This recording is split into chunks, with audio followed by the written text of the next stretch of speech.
Hi friends, அனைவருக்கும் வணக்கம். இன்றைக்கி நம்ம சேனலில் என்ன ரெசிபி பார்க்க போகிறோன்னா நெல்லூர் ஸ்டைல் மீன் குழம்பு தான் ஃப்ரெண்ட்ஸ். இதுக்கு முதல்ல நான் இங்கே 1 கிலோ அளவுக்கு மீன் க்ளீன் பண்ணி வச்சுருக்கேன். மசாலாக்காக ஒரு மீடியம் சைஸ் பூண்டு, கொஞ்சமாக கொத்தமல்லி, கொஞ்சமாக கருவேப்பிலை, 3 தக்காளி, ஒரு மீடியம் சைஸ் வெங்காயம், தாளிக்கிறதுக்காக 2 பெரிய சைஸ் வெங்காயம் இப்படி நீளமாக கட் பண்ணி வச்சுருக்கேன். பாதி மாங்காய், ஒரு ஆரஞ்சு சைஸ் அளவுக்கு புளி, உப்பு உங்கள் ருசிக்கு தகுந்த மாதிரி, 3 டேபிள் ஸ்பூன் எண்ணெய், 1 டேபிள் ஸ்பூன் சாம்பார் தூள், 1 டேபிள் ஸ்பூன் மல்லித்தூள், 1 டேபிள் ஸ்பூன் தனி மிளகாத்தூள், தாளிக்கிறதுக்காக கடுகு, உளுத்தம்பருப்பு, சீரகம், வெந்தயம், ஒரு பாதி வெங்காயத்தை குட்டி குட்டியாக கட் பண்ணி வச்சுருக்கேன், கொஞ்சமாக கருவேப்பிலை, ஒரு பூண்டு உரித்து வச்சுருக்கேன் ஃப்ரெண்ட்ஸ். இப்போ முதல்ல நம்ம இங்கே புளியை ஒரு தனியாக கிண்ணத்தில் தண்ணி ஊற்றி கொஞ்சமாக சூடு பண்ணிக்கலாம். இன்னொரு பக்கம் மீன் குழம்புக்காக ஒரு சட்டியை வச்சுட்டு சட்டி சூடானதுக்கப்புறமா எண்ணெய் ஊற்றிக்கலாம். எண்ணெய் கொஞ்சம் சூடானதுக்கப்புறமா நம்ம தாளிக்கிறதுக்காக எடுத்து வச்சுருந்த கடுகு, உளுத்தம்பருப்பு, சீரகம், வெந்தயம் இதெல்லாம் போட்டுக்கலாம். வெந்தயம் கொஞ்சமாக போட்டுக்கோங்க ஃப்ரெண்ட்ஸ்.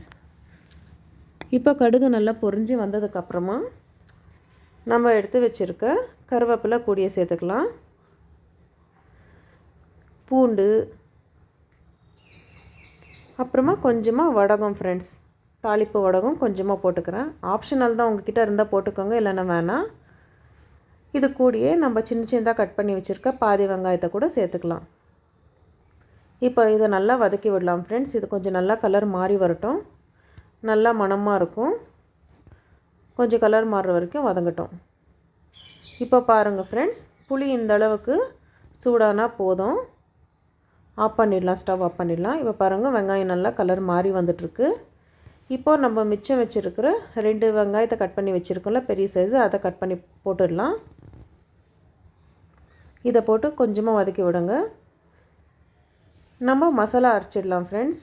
நம்ம எடுத்து வச்சுருக்க தக்காளி, வெங்காயம், பூண்டு, கொத்தமல்லி, கருவேப்பிலை இதெல்லாம் போட்டு நல்லா அரைச்சி வச்சுக்கலாம்.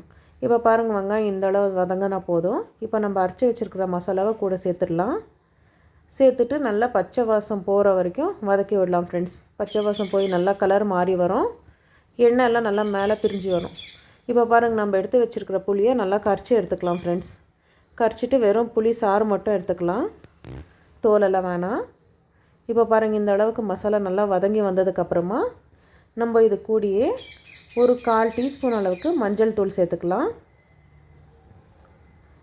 இப்போ இதுலேயே நம்ம எடுத்து வச்சுருக்க மல்லித்தூள், தனி மிளகாத்தூள், சாம்பார் தூள், இது கூடயே நான் இங்கே ஒரு 2 டேபிள் ஸ்பூன் அளவுக்கு கல்லுப்பு போட்டிருக்கிறேன் ஃப்ரெண்ட்ஸ். நீங்கள் உங்கள் ருசிக்கு தகுந்த மாதிரி போட்டுக்கோங்க. எப்போவுமே மீன் குழம்புல உப்பு, புளிப்பு, காரம் இதெல்லாம் நல்லா கரெக்டாக இருந்தால் தான் மீன் குழம்பு ரொம்ப ருசியாக இருக்கும்.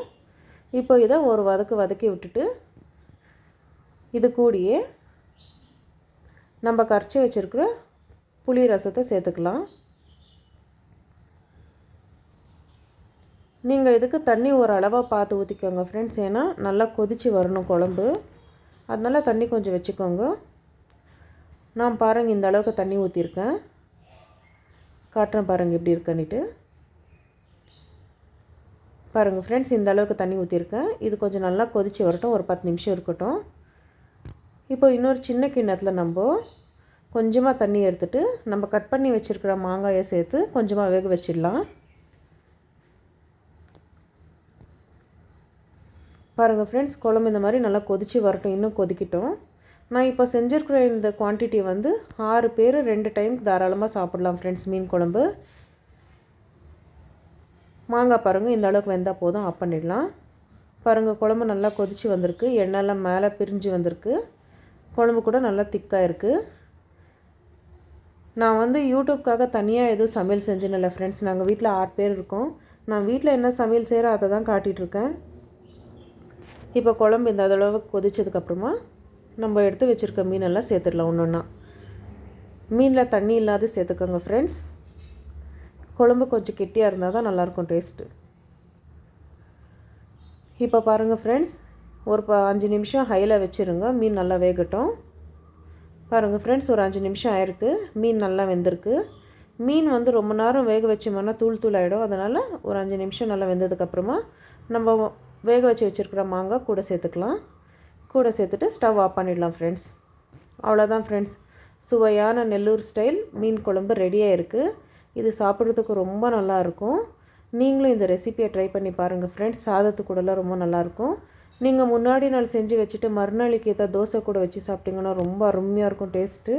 நீங்களும் இந்த ரெசிபியை உங்கள் வீட்டில் செஞ்சு பாருங்கள் ஃப்ரெண்ட்ஸ். இதே மாதிரி நம்ம சேனல் பார்த்துட்டே இருங்க ஃப்ரெண்ட்ஸ். உங்கள் சப்போர்ட் எப்போவுமே இதே மாதிரி இருக்கட்டும். நம்ம சேனலை நீங்கள் மறக்காத சப்ஸ்கிரைப் பண்ணிக்கோங்க ஃப்ரெண்ட்ஸ். ரொம்ப நன்றி ஃப்ரெண்ட்ஸ்.